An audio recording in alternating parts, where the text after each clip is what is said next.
Okay, welcome everyone to That Was Two with Brad Livingston. Super excited today. With me, having a chat with us is Indie star, ROH star, firework, Foxx Vinyer. Foxx, how are we doing today? Good, doing good. Living the dream. Thursday. Yeah, baby, Thirsty Thursday indeed. All right, so let's get started with, of course, the first question I usually ask. So growing up, were you always a fan of wrestling? Yeah, as long as I can remember. The earliest memory I have is around, I'd have to say, was WrestleMania 7, Warrior and Savage. I believe I remember that specifically. But then again, I could be wrong on my first memory, but that's the first thing I can go back in time. I remember sitting at, like, my father's girlfriend's sister's house watching pay-per-view. Right on. Did you have a favorite, like somebody that really just brought you into the world? I was always a Hogan and Brett type of guy. You like the the charisma of both? Is that kind of what drew you to them? I don't know. I mean, like, for Brett, I don't know. I just remember growing up, like, every time that I wanted to play wrestling on, like, my dad's bed or whatever, I had my sweatpants and a tank top with my white socks tucked over my sweatpants for boots. Nice. And, like, I used, like, my father's leather jacket, and I walked up and down my hallway, slapping the doors, like, because they're the fans, Brett. Right. And just Hogan was Hogan. Yeah. So when did you make the decision to go from fan to wanting to be a part of the business? Well, like, as I was growing up, like, my brother, he always would go with his friends into this one of the schools around here that they had a ring, and they let, like, kids come in through, like, kid camp or whatever it was. And they pay a few bucks, and they come and, you know, play around the ring, and one of the guys does commentary and films it for him and all that jazz. And I always wanted to do it. I said, let me come. And my brother's like, no, you're too young. Like, he's 2 years old. And then, you know, I made a little ring in my backyard with my friend, and then finally got to go, like, a year later into a real ring. And I said, man, this is awesome. I've wanted to do it ever since then. Well, I mean, always as a kid, I always wanted to wrestle. But then it was like, okay, I can find a place and do this? Okay. So where did you get your training from? I trained at the Do or Die Wrestling Academy under J.P. Black. That was in 2006. And people who've come through there, like, worked out, you know, trained with or whatever, like Vic Delicious, Bobby Fish, they all worked out there. I remember when Fish was coming up, he needed to work on some new moves, and my trainer said, hey, Green, get in there. And then I was the dummy. What were the first few things that you remember about training? It was really just bumps. We did a few bumps, ran the ropes, learned the basics, and then did a lot of squats and running up and down stairs. And, you know, the way I came up was, it was like, if you want to learn something, you have to do it or have it be done to you. Right. But my trainer had a list of that we did every week, and we would train 2 times a week on Saturday and Sundays at first. We were training from 10 o'clock in the morning, and we would just be there till 8 o'clock at night just doing stuff and having a good time. And then we switched to, like, Tuesdays and Thursdays, a few hours. And then it was like, the best thing about training was we train, do whatever, but then it's like, you know, the end of the week, all right, next session, I need you to, you know, have a promo ready, and we're going to do a match, and we're going to see how things are. I remember the first promo I did was, like, horrible. I remember I said something, and I said, I'm going to kick his fucking ass. I said, oh, man, I swore I can't do it. Oh, no. So your very first match, can you walk us through in terms of where that was, who it was against, anything in particular about it? My first match ever was July 18th, 2009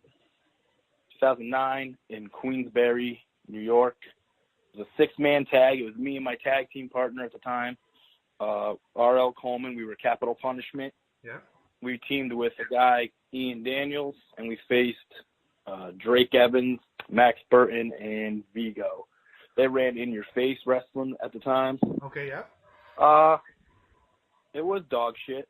The thing is, we had a lot of fans there. We sold a lot of tickets. And I remember when I watch it back, I hit maybe 2 cool moves. I didn't know who I was. I was just, hey, I'm coming out. I got these tights on. I'm wearing gloves. I have no idea what's going on.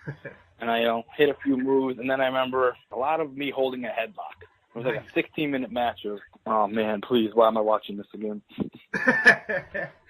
The name. Where did the name Foxx Vinyer originate from? Like, how did you come up with that particular name? I'm not too familiar on the origin because I came up with it when I was 13 years old. I remember playing. I was Poison when I was in my backyard wrestling fed at 13 years old. I was Poison, and I said, I don't want to do that anymore. And the video game Attitude just came out, so I was like, I need a new character. And then I was just going through names here and there somewhere, and I came up on Foxx Vinyer when I put stuff together. And I said, oh, I kind of like this. I remember people were like, what is that? I don't understand it. I said, it's me. That's who it is. And then since I was 13 years old, I started writing on notebooks, lockers, anything in school, started making music under that name, doing everything I can to get that name out. And then when I first trained, I said, hey, I want this to be my name. My trainer said, okay. And then that came true, and I was like, all right, cool. Some people try to change it, and I was like, let me try this first. When you first started out, you weren't Firework Foxx Vinyer, though, right? Did that come later? Yeah, I started out as just Foxx Vinyer, and then I added the Vindicator to it, which I just thought sounded cool, like Vindicator Foxx Vinyer. And I was very badass, and I would come in, just, generic, stupid, bald beard guy. Like Vindicator I got because of the leader of Alpha Flight from Marvel. Okay, yeah. And then Firework, I was just sitting around, and I'm thinking, like, hey, what else could I do, man? Like, I want to try something. I want to maybe paint my face or something. And then I said Firework. I said, oh, that sounds cool. If I were Foxx Vinyer, I could do this. And then I really didn't have any character. I almost painted my face a little bit. It looked like crap. It was nothing major. It was like 2 diamonds on my head. Had no idea. And then I was painting my face, and it was so hot, and the paint dripped into my beard. And I said, oh, wait a minute. Let me just paint my beard. And then from there on, I started painting my beard. Like, I would do the Hogan mustache in it and then do a line down the center. I had a few things. I didn't have any gear that matched. It was like, oh, I'm going to wear a yellow boot with a purple sock and a white boot with an orange sock. And my singlet's black with this. And I'm going to wear a sparkly shirt that I got in the women's section at Salvation Army. I'm going to throw glitter in the air. And then people would be like, hey, our wives are getting mad. They think we're at strip clubs because we're getting glitter everywhere. Well, I use this paper confetti. So I've been shooting confetti for, 4 or 5 years now. And then it's just Firework I wanted to be. Like, I grew up watching, like, the 90s wrestling. And I always liked the characters. I always like, oh, that's fun. I like fun things. And then, so I like to say Firework Foxx Vinyer is, like, the modern-day throwback. Like, the look can be as fun as, bright 90s wrestling. It was, like, very colorful. Right. And then, but I can wrestle today's matches instead of, like, holding a headlock and, come on, brother. I can do a little bit of this and that and that and this. You had mentioned about your team with Rob Coleman, and how did that start about with Capital Punishment? Because you still this year wrestled with Rob as Capital Punishment. So where did that come from, and how did you come up with the name? And well, Rob's been my best friend since 7th grade. So he found the JP Black school before me and had said, because he worked at Gold's Gym at the time, and the wrestlers there, like Oman Tortuga of the Outcast Killers, would work out there. And he wanted to get into it, so he introduced us to JP. And then he said, hey, I'm going to go check out a school. You want to go?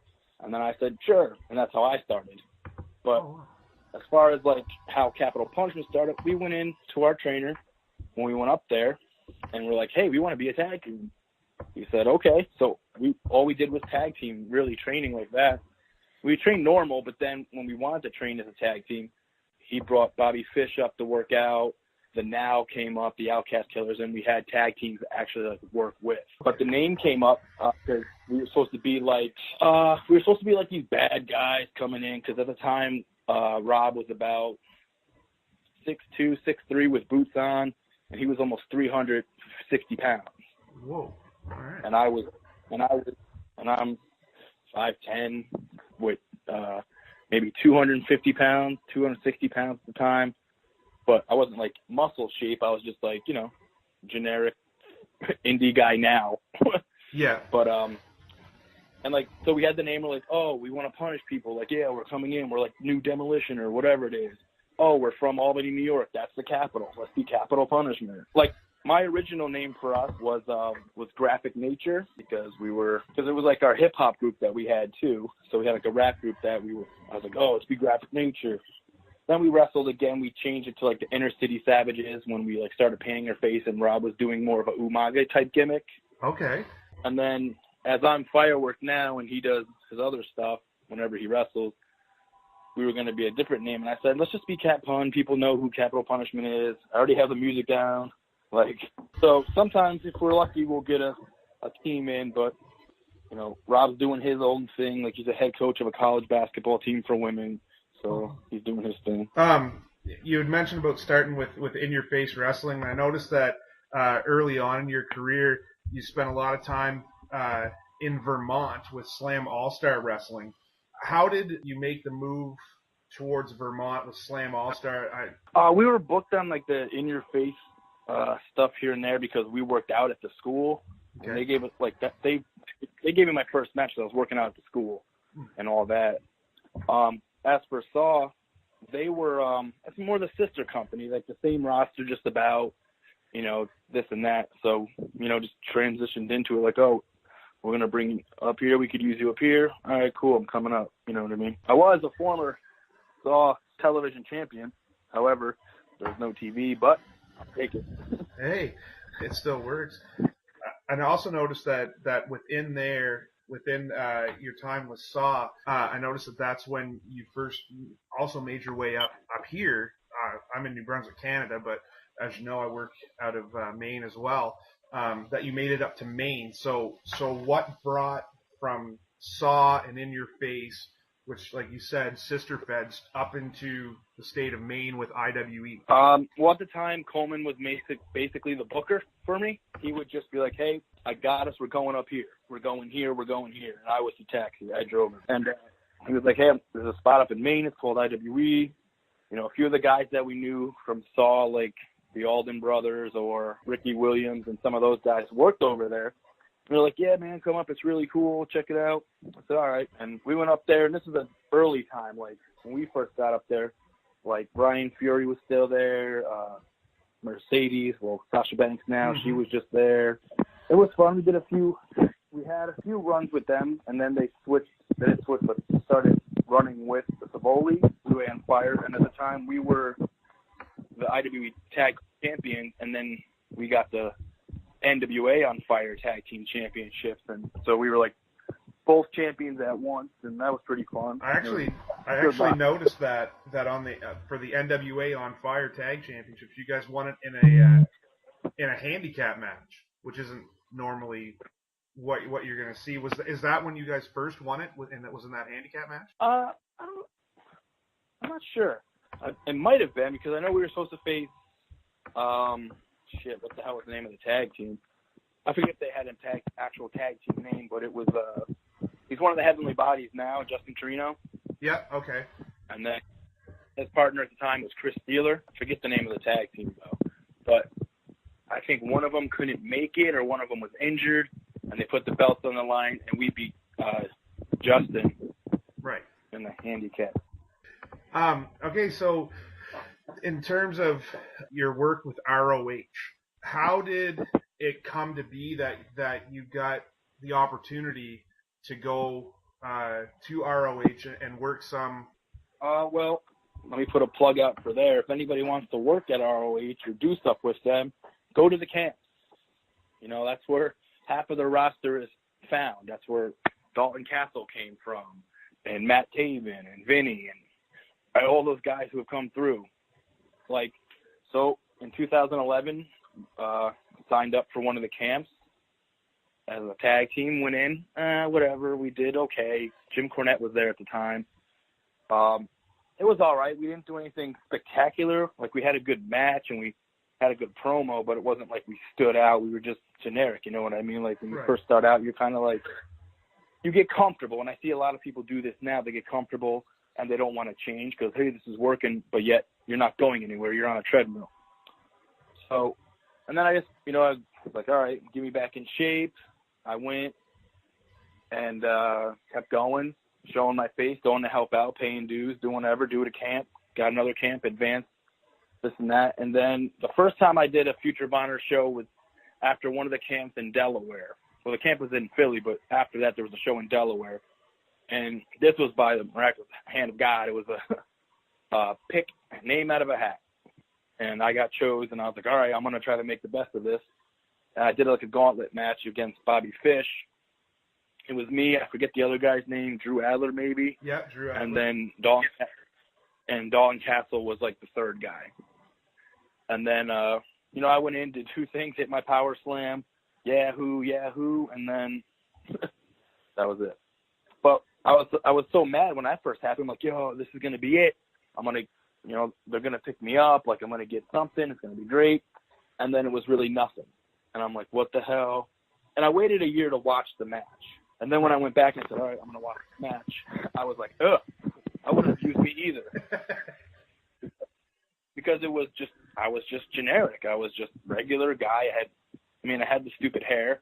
And then I had like a little bit of, I didn't paint my face how I usually would because there was another guy at the show who like painted his whole body. And I was like, well, I don't want to do the same thing. And I was like, whatever. So I looked back and I was like, oh, I wouldn't use me either. And I was so butthurt at the time, like, oh man, I should have done something. And then, I got myself in better shape. I got better gear. I would go to a camp and they'd give me suggestions like, hey, things are starting to come together. Just try to match this up now. Get this type of gear. Put this with this. And then I came back and it was like, oh, here we go. And then you just keep impressing the office and you show them that, you're working on your body, you're working on your image, you're working on your character, you're working on anything that they can sell. You know what I mean? Like, right. It's a business after all. Like, how can they sell? Are you sellable? Like, are you usable? Or whatever the word is. Right. And then the first, I was in a conversation. I don't know if he got in trouble or whatever, but with Kevin Kelly, and I was pitching it. It was June 2015, and I said, I really want to be a part of the Top Prospect Tournament. And he said, just work on promos, and we'll try, and we'll see what we could do. And then come November, I did a camp, and then I was like, everything I did was about the Prospect Tournament. That's what I wanted to do. And he said, hey, we're doing this special thing where it's going to be the biggest tournament of all time. You're one of the special four that's going to be in this match. I said, oh my God. Like, it's a big deal, man. Right. I'm doing it. Like, things are happening. I was at the gym at the time when I was on the phone with them. And like, yeah, I'd stop what I'm doing. And I'm like cheering out loud. Like, yeah, whoa. And then, no, I didn't see, everyone started getting promoted. And I'm like, all right, where am I? And, I didn't see anything. So I messaged him. I said, what's up with this? And he said, he's like, I think we changed something and I apologize, but I think we're not going to use you. And I said, okay, well, that sucks. Should I? And I was like, am I going to get heat if I don't go to this show right now? Because it was in North Carolina, and that's a 13-hour drive for me. You know what I mean? Yeah. And so then he's like, no, I understand, blah, blah, blah. And then I thought to myself, I talked to my trainer, and he said, you should do what you got to do, but I think you should go. And I said, I don't know. I'm going to think about it because I'm kind of upset right now. I don't want to, like, this sucks. Like, I felt like I failed. Right. But before that happened, I told Action Ortiz, like, hey, man, let's ride together. Because I worked out with him. I know him for a while. We trained at House of Hardcore together and stuff with Dreamer. And then I said, you know what, I can't let this dude down because he's not relying on me, but, he made plans of, all right, this guy's going to roll. So, you make plans. You don't want to have to change them last minute. So I was like, you know what, fuck it. Let's go. I'm down. And then I get there, set everything up, and everyone was coming up to me like, hey, man, congratulations, you're number 4, right? I said, what do you mean? Because there was a 4th guy they had for the tournament that wasn't announced. So, and I'm like, what do you mean? Like, because on the website it said everyone's name and then had a question mark. And then someone came up to like, yeah, you have to be, like, whatever, like, we got you, blah, blah, blah. I said, no, man, it's not me. Like, I was told I wasn't. They're like, no, I think so. And then, like, so everyone's on lunch or whatever, and I'm sitting in the stands, it's on my phone, like, all right, here I am. Yeah. This is it. And then, they walked over and they said, hey, Fox, you have your gear, right? I said, yeah, why, what's up? And they're like, congratulations, you're in the tournament. And I said, oh, what the fuck? No way. I almost, yeah, and I got tear in my eye when they told me, and like I shook his hand and everything, and I'm just like, hey, thank you. Yeah. And I went and got. I ordered brand new gear for the tournament. Like I'm like, all right, I got new shit. I'm gonna look good. Yada yada. Bling bling bling. Blah blah blah. And then what even sucked even more, but it was awesome at the same time, was as I'm going over the match for people, Mark Briscoe walks up. He says, "Hey, it's you and me, episode 3 this week. I was supposed to wrestle a television match with Mark Briscoe." And I said, "Oh shit!" And he's like, "Hey," and Mark Briscoe said to me, "Hey," because I've known him from the camps and everything, and he's really a fan of mine and likes me a lot. He's like, "Hey, you have 2 opportunities to get a contract tonight, so let me help you get one." Wow. And then me and Mark, I walked aside with Mark, and we started going over our match. I had this whole thing down, and then last second they came up and said, "Hey, we had to switch you out because of this." I said, but at least I'm still in the 4-way. So it was 2016, the first show of Ring of Honor for the year, and they're like, "Fox, you're up first." I said, "What the?" Okay, so now I'm nervous. I'm the first person that any Ring of Honor fan will see in 2016. Wow. And here I come, sparkly jacket, painted face, hair up in a ponytail looking thing, yada yada. People are like, "Who's this guy? What's going on here?"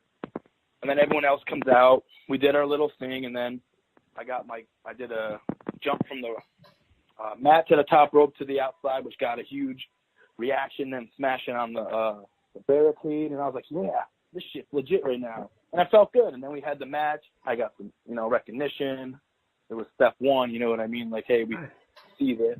And then the next time, I was here and there, and I got on a show. And then when they go to Fort Lauderdale, sometimes they usually put me on, at least for the past couple of years they have, because I have family in Fort Lauderdale. So I always tell them, like, hey, I'm going to be in town anyway. So if you're there, I'm here. I got gear. I'm ready to go. So then I got to, wrestle, which is cool. I get to wrestle in front of my father because he lives in Florida, and, he doesn't get to see me wrestle a lot. That's awesome. And, that's pretty cool. And my brother lives down in Florida, so he got to see me. He brought a bunch of friends out and, got wasted and just had fun. And then, different opportunities come up. And there was a company around here that was booking a few of the Ring of Honor guys. It was like Ring of Honor versus World of Hurt type of deal. Right. I begged the booker at the time, like, hey, please let me wrestle Punishment Martinez. The booker for Ring of Honor is going to be here. I want to show him what I can do, show him I've changed a little bit, this, and that. Please let me have it. And it was like, "Oh, we'll see. And I'm like, give it to somebody who's not going to even care about wrestling. Because, there's wrestlers who are just happy wrestling at home. Yep. And then there's the ones who want to go out and do things. And so to me, I feel like those are the ones who should get the opportunity. But that's just me. I could be wrong, sorry if I offend anybody. And then I got the match with Punishment Martinez, and I had a really good match with him. And the booker was like, "Hey, that was really good. I really like what you did. We had this opportunity." And that's when I did the second Future of Honor that was out of the dojo. I did one in December, the year before that, or last December, I should say. And that was like hey, we have something for you. Let's come in, do this. And then this one, I got onto that Future of Honor one with Dojo after the Punishment match. And I said, hey, I'm really looking, I'm going to try to get on this television on July if you have available. Because I was booked for Northeast Wrestling up here. They're pretty big around here. Yep. And I was booked on that. And so I had 2 in 1. So I drove down to Philadelphia the night before, wrestled the Future of Honor taping, and then sped home 3.5 hours to wrestle in my hometown. And so I killed that match. And I said, if I kill this match, I really want to be a part of the television. So then after I did that, as I was leaving, they were like, hey, by the way, you're on in North Carolina. I said, oh shit. Wow. And then that was the last time I wrestled for them was in July, and that was that triple threat I did, which got me a lot of eyes on me because I did a lot of stuff different and everything like that. And is that the one with Mikey Webb? Yeah, Mikey Webb and Cauliflower Brown. And like that match to me, like I watch it back, and I'm like, this was fun. They gave me pyro for an entrance, and So yeah. I was like, okay, it's like legit. Like this is. And then out of that match, they've talked to me and they have a few ideas. So now it's just it's just waiting. It's the waiting game. How it, like, oh, we have all this, and this, and now it's time. Hey, now it's time for this to happen. Here you are. That's what happens, really. I mean, you're just listening to your excitement level has me fired up. But one of the things that I'm hearing out of that, and I always like to talk to people and get advice, and your advice that seems to be coming from you is kind of like Brutal Bob Evans, just doing the drives. How important is it to be an advocate for yourself in this business? Wrestling is such a weird thing because you want to be a part of a team so bad, as far as like the team is the roster of what the company that you're with. Like, I want to be on this team. However, you have to be selfish enough and kind of not worry about other people to get where you need to be. So, I mean, there was times where, for me, I didn't have a Foxx Vinyer, like how some of the people in New England have a Foxx Vinyer. And what I mean by that is, when I go places, I usually tell the booker, like, hey, man, like, if you want to save a few bucks, I can get a carload. And I would bring people. And I'd have the same crew with me here everywhere we went. And then it got to the point where not a lot of them were like, hey, we have this for you, or we got this new place. You know what I mean? Right. And I remember last December, I said, you know what, I'm not going to look out for other people because I'm trying to get somewhere and I need to do something different. Like, it's nothing against them, but we're on different paths right now. And then I got last year, the first few months of the year, I wrestled in 6 places that I've never been before. Wow. And so I was like, all right, cool. Maybe it's the people I'm saying I'm coming with that are like, oh, this guy looks like trash. He's traveling with this, I don't know. I don't know how promoters think, but I mean, like last year I did the Warriors of Wrestling down in the city, which was awesome. Nice. I did Chaotic Wrestling, which took me 4 years to get to. Chaotic Wrestling, I got injured in that match, so. Oh. You had mentioned, kind of going back a little bit, about the dojo match. I was watching it was with Eli Isom. Those matches, are those other trainees, other people for Future of Honor? Is that who's surrounding the ring there? Other people who surround the ring are either the people that are going to be on the show, like who are, have matches that are coming up. Like, there's been some, I don't want to say names because names isn't the right term, but people that they're like, oh shit, he's there, that's cool. But like when I wrestled Eli, that was his first match, and like when I asked him, going over, said like, hey, like, what do you do? Because that's what I like to ask you. Hey, what do you do? Oh, I don't know. You know what I mean? Yeah. He said he did some stuff, and I said, all right, cool. Well, let's have a fun match and let's do this. Here's what I do. Let's make you look good, make me look good, and let's see what we could do. And like, he was cool. I like him. And then I tried to do something different because he wanted me to be a heel there. And I said, all right, I'm gonna try some heel stuff.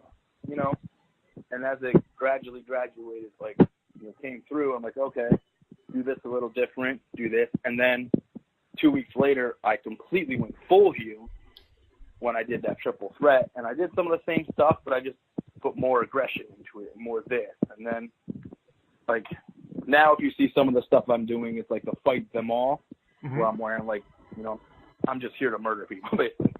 And that came about because some of the boys in the back after that match at Ring of Honor were like, hey, you were awesome out there. Like, you stood out.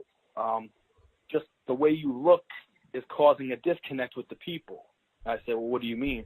And they said, well, you're bright and colorful, but yet you're out there destroying people. Like, you look like a monster killing people. And I said, well, to me, that's what firework is. Like, it's beautiful to look at, but if you mess with it the wrong way or you're not careful, it could hurt you. And that's kind of like where I've always gone with firework, Foxx Vinyer being violent and vibrant. That's the thing. That's what I wanted to be. And then they're like, just give it a try. I said, I'm never one to say no. Like, if I'm going to try something and it works, I'm in. You know what I mean? Like, I've done so many different things that it's like, all right, why not try it, see what happens? If you don't like it, okay, there's a million different shows you're wrestling on, so who cares? And then I did a little bit different thing, and it started catching on. People started getting into it. I remember the first time I posted that promo I did, a video, like 100 people were like, yo, this is awesome. This is awesome. This is so cool. Like, oh, we like this look better and yada, yada. I'm like, okay.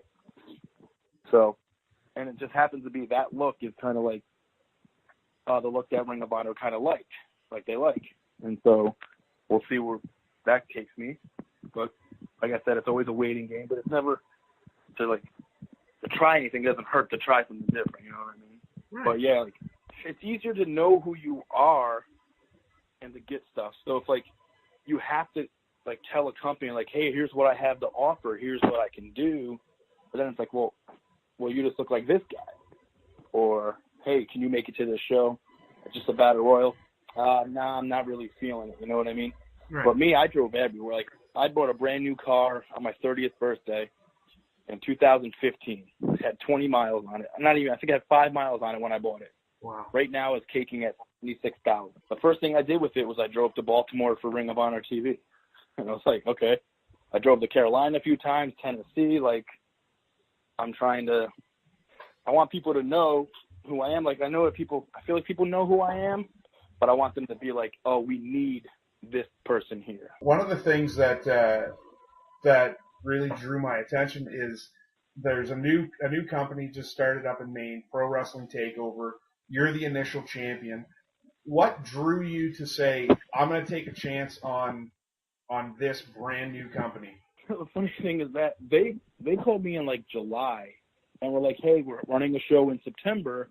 We were wondering how much you were and if you could make it. And I said, yeah, sure, man, I'm down. Here's what I want. Just throwing out a number. Yeah. Here's what I want. Here's what I need for me. Just let me know when it gets closer. And I totally forgot about it until a month before the show. And it was my picture and everything promoted everywhere. And I said, wait a minute, who's this? I don't know this company. Like, who are you? And then after a while, I was like, oh, okay, I remember now.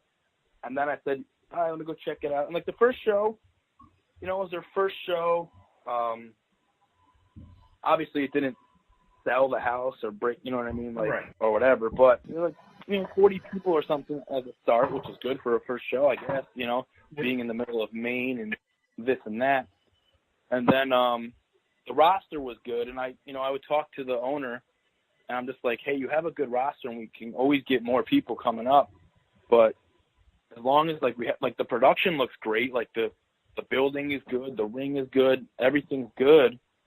And so it was, for me, I was like, all right,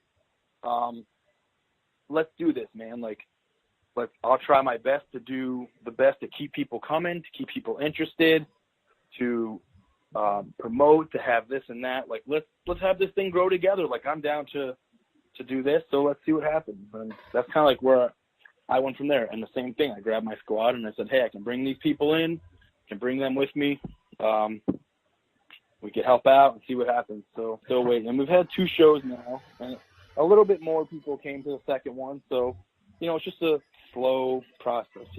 I'm not expecting 400 people to show up at the next show like, hey, we heard this happening. But I noticed that it was a while back now, but you worked a street fight with Tommy Dreamer. How did that come about? And can you tell us a little bit about working with somebody who is a legend like that? Yeah, I had to beg for that match too. I was like, hey, because they're running in my hometown, and the promoter's like, well, I don't know who's going to wrestle him yet, this and that. Like, maybe Dalton Castle's going to wrestle him. And I was like, Dalton's about to get signed to Ring of Honor. He doesn't need it. Right. I need it. And further along, if I do something and then I'm still here, it's always, oh, this started at Dynasty. Remember, this guy was here and this and that. So this works for both of us to go. And then, within maybe a week before the show, I think they told me, hey, it's gonna be you and Tommy. And I said, oh, thank God. Can't wait. Thank you very much. Much appreciated. And then I went to go, and then I hit the road. Yeah. I hit the streets. I'm find everybody that I can. I sold 50-some odd tickets in a week to get people there. Sweet. And then I knew Tommy previous because I would work out down at House of Hardcore. Yeah. But I didn't worked with him hey, let's do this. So it was cool to all right, here we go. I'm wrestling Tommy Dreamer in a hardcore match in my hometown. this is pretty awesome. Yeah. You know, because even people who don't really like follow wrestling know Tommy Dreamer, or like they've heard the name because he's been around for like 25 years or so. Mm-hmm. So that was pretty awesome. And like we did, like, again, like I wish I was in the character and I knew myself more how I am today rather than then back, because it was still the beginning parts of it. But it was just a cool experience to be like, all right, yeah, like, all right, I'm doing something here. I'm wrestling Tommy. Like, this is my first name, maybe my second. I think I wrestled Stevie Richards maybe before that. Okay. I'm like, all right, this is cool. So, and I remember I wrestled Tommy in another match in Vermont and Rutland Fairgrounds up there for, I don't know, 40 people. It was me and my tag partner Coleman for Capital Punishment. Yep. And we fought Matt Stryker and Tommy Dreamer. Wow. And we again had a learning experience. Got to wrestle Tommy. There wasn't a lot of fans there, so I was like, okay, and you know, still got thrown in the chairs and did some comedy stuff, and so that was fun to like improv comedy and learn that way. Yeah. So I always thought it was pretty cool. You kind of answered this, but I just want to see it. Do you have a preference between singles and tag match? Good question. I have a great answer for it. I do not mind tag team if the tag team partner or whatever I hate being thrown in a tag team. Like, hey, you two are tagging tonight. You guys look alike. I'm like, no, we don't. We don't look alike. Well, I've had that happen 4 times. And I'm like, I don't look anything like this person. What are you talking about? But I hate when it's like thrown together. Here's for a show. Now, if it's like, hey, you guys are going to be a tag team here. All right, let's do it. Then it's like, okay, cool. Now we can do something. So I like being in a tag team. Like with me and Rob, we were in a tag team, but we lived 5 minutes down the road from each other. So we'd be at lunch or we'd go to the movies and we're like, yo, what if we did this for the tag team? What if we did this? What if this promo was here? What if we did this finisher? What if we watched this? You know what I mean? I hate being I'm in a tag team now, and it's okay. Like I'm in the Echo Boomers, right? And we do stuff, but I just don't get the same vibe of, hey, let's try this. Let's try to be a tag team and like actually do stuff. And because there's a lot of good tag teams in New England right now. There are, yeah. And like, and when I see it, I'm like, oh, I'm so jelly of it because I was in a tag team. I know how fun it is because then you have someone to play off of. You have like just different scenarios of what you can do. So in that regard, I do like tag. I hate being in a tag team where it's one-sided, where it's like, hey, I have this idea. Okay, man, cool. Hey, like, my tag team I'm in now, we don't have matching gear. We have colors that match, but not like old school tag team. To me, matchy, like Killer Bees matching, Demolition matching. Which I see a lot of tag teams have matching stuff, and they make me mad because I want matching stuff. I like that. But as far as singles, I like singles because I can do my own stuff. Yep. I don't have to rely on, oh man, is this guy gonna know how to sell this? Is he gonna get a crowd behind him? I can only do so much on the apron. Yeah, no, exactly. Or maybe like if I'm the weak link in the tag team, I would hate to be that. You know, like, oh, am I doing what this guy wants? Is this how he likes it? Like, are we gelling? Is this good for the team? Is this good for our careers? Because you never know. You could be in a tag team and be like, oh, you were always in a tag team and I hated watching you. Oh, okay. Thanks, man. You know what I mean? Like, and kind of along the same lines there, do you have a preference between working face versus working heel? I guess it depends. Like, with the Firework character, I love being super babyface because I can just be dumb. I went from starting to tag myself in before my match to it being the thing that people look forward to me doing. Or, like, running, like, just as a babyface, as the Firework character, I can do whatever. I can have fun. I can dance around if I want to. And then it's like, oh, this is cool because, oh, that guy's character, like his hair is weird. He's weird. He's all crazy. It's fun. His face is painted. But then, like, as a heel, everyone wants to be the cool heel, where it's like, oh, I'm in there to beat his ass. I'm here to kill everybody. And then there's, like, the heels that are like the chicken shit type of heel. Yeah. I don't really like doing that as much because it's like, I feel like it's a waste. Just like, oh, because in the end, wrestling, like, you want to win, but you're afraid to wrestle. Like, I don't get it. But, so, I mean, I like doing the heel character when there's a story behind it. Like, if I'm doing my fight them all as a heel, the story is I'm here to fight them all. I don't care who you are. Man, woman, doesn't matter. Child, you want to come in the ring, kid, I'll thumb wrestle you right now. Then I know how to be a heel, so I can help any baby face be better at being a baby face. Like, it depends on the character. Like, I think Firework's a better baby face character than a heel. And I think the fight them all Vindicator type character is way better as a heel. Like, right now seems to be a really good time for the indie scene. Why do you think that is, that indie wrestling has kind of become, quote unquote, the cool thing? YouTube, you can find anything.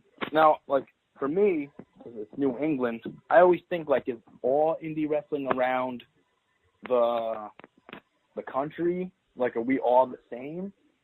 Because in New England, I pretty much know everybody, and I know who's on every roster, and it's like, oh, okay, oh, this guy does this. Oh, this is the style that New England's putting out.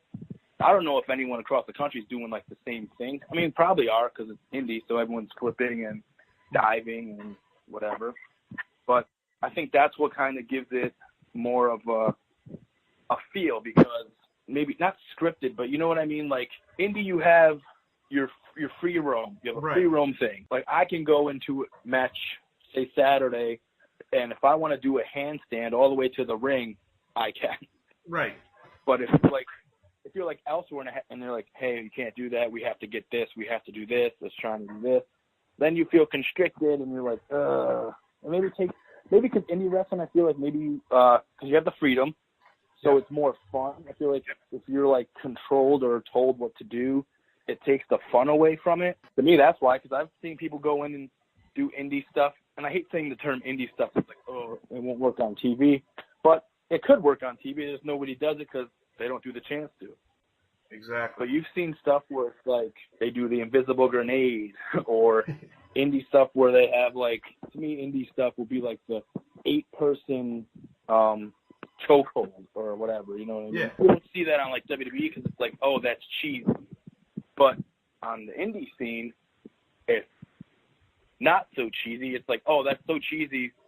However, it's kind of cool because this is fun, and I can see that guy's face. He's a row away from me. Do you watch the product now? And by product, like, I'm talking wide range here, from everything from indies up to WWE, Impact, New Japan.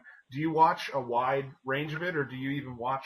I mean, I watch WWE Monday and Tuesday. Tuesday, depending on if This Is Us is on, brand new or not. I watch, like, some stuff on YouTube. I don't, like, have a weekly, New Japan weekly show or anything like that. Like, Ring of Honor, obviously, I'll watch when I can find it on my TV, depending on where I am, because sometimes they play it here, sometimes they don't. When I watch the network, I watch a lot of the older stuff. I like watching the old stuff because you can watch the fans, and there's that magic in their eye of, like, oh my God, this is, like, really happening. So, like, I try to watch it. I watch a lot of the old stuff more than everything that's going on. I was gonna say, like, I watch, like, more, like, highlights, like when they put out the PWG's Bola highlights and stuff like that. Like, I'll watch the highlight videos and stuff like that, or go on YouTube and search, like, a wrestler I like, and just go kind of like the rabbit hole, like, oh, I like this. Oh, let's see where this next one is, or this, or this, or this. Yeah, so it's a wide variety of stuff. You've worked for a lot of different companies, getting your name out there. In your opinion, what makes a good indie company a good indie company? Do I work for a good indie company right now? Is the question. What makes a good one? I would say a bunch of different things. Like, to me, I don't want to go to a place that the locker room's a bunch of assholes. Right. You know what I mean? Yep. Right. Like, there's a good locker room. Like, oh shit, hey man, nice to see you. Like, that's why Ring of Honor is so good, because no matter who you are, everyone in that locker room says what's up to you. Or like, hey, how you been? Nice seeing you again. Like, and like, you go to some other indie show locker rooms, and it's like, oh, what's up, dude? Here's my fist. Oh, thank you, sir. But yeah, I think the locker room is a real big part of everything. The fans, because it's like, there's some companies that say like, hey, go out and have WrestleMania. Every match, we need to kill it. Let's go have fun. Everybody do your thing.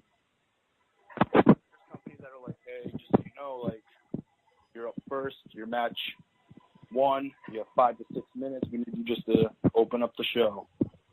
And to me, I feel like those are good companies, but I know everyone has a role, and I may be wrong on this, so I probably catch heat, but I would hate to drive 8 hours to wrestle for 5 minutes. I agree. You know what I mean? Yep. But, if you're just, if it's a tryout match, and you're like, hey, I just want to come in, show you what I can do, give me whatever, that's different. Yeah. But if you've been there for a while, and it's like, all right, cool, unless you're getting your money. And then if you're getting good money, then I don't care. I'll walk in, I'll be a referee. With a lot of companies, it's crazy because some are like, hey, we can't pay this. But then people who have just started or whatever, they're making more than you, and you're like, okay, you can't pay me, but you're paying them, and they're not doing anything. I think also would be the teamwork of, what's the structure of, what's going on. If you have, hey, this match is going to be this, and it's going to set up for this. It also depends on how often they run, I would say. Right. There's companies that run monthly, and they have a show, do every month, but then there's a story going every month. The company that their 1-year anniversary is coming up Saturday, which is in Pittsfield, Massachusetts, which is truly independent wrestling. They're on their 1 year, and they have every month. Yep. Every month they do a show, and it builds to the next one. It has this and that, and it's a good, it's a pretty decent locker room. A lot of the guys have been around here for years, and some of it's the only place they work. So it's okay, so they get this, they get that, but it's a show for show, and it's okay, yes, builds to this, and it makes stuff the fans will care about it. But then there's the companies that run maybe every 3 months. I feel like those could be, or there probably are still good companies to work for, but do fans remember? Right. What's the big question to me. And I feel like if you're a company that does that, just film your shows and then release a match every week leading up to your next show, which if you have 10 matches on your show, that's 2 months. If your show is every 2 months, there you go. Right. Keep people interested so they remember. So it's a different varied thing. I like working for places where I can get good footage. Even if there's no fans, you have a good footage match that you can send out. Here's what I have. Here's a good match. It's kind of like the dojo. It's just the boys around the ring, and they're, watching wrestling. You like wrestling, you wrestle, you're going to watch wrestling. And I work for a few places like that are just studios. And we have good matches. You have a good time. The locker room's fun. And people just wrestle, bullshit around, have some cake, pizza, whatever. Yeah. Hey, man, see you guys in them. But I think the ones with good production are really ones you want to work for. If somebody came up to you and said, listen, Fox, I want to watch one of your matches. I want to watch what you think would be a match that would tell me and show me who you are. What match would that be or matches? Definitely the Triple Threat at Ring of Honor shows a very good me, and it's a good story match. It's a quick 7-minute match.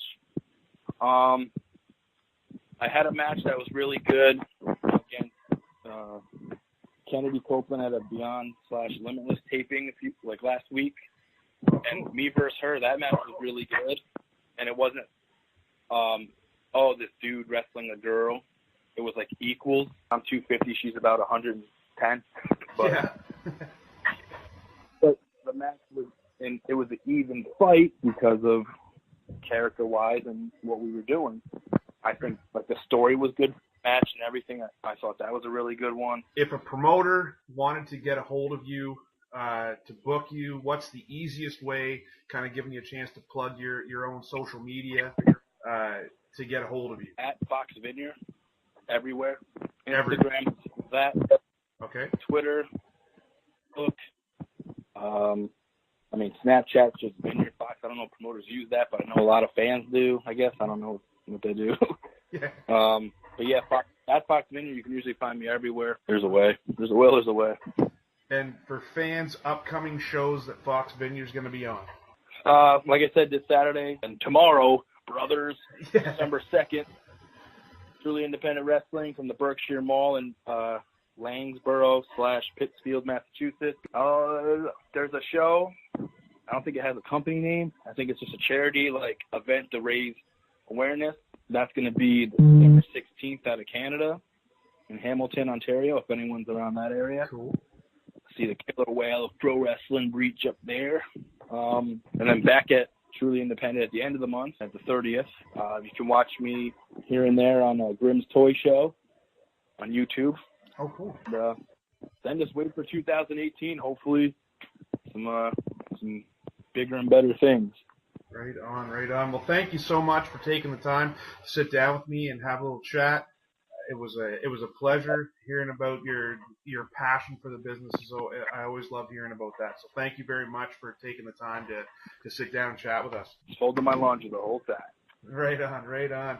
Awesome. Well, this is Brad Livingston for That Was Two with Foxx Vinyer.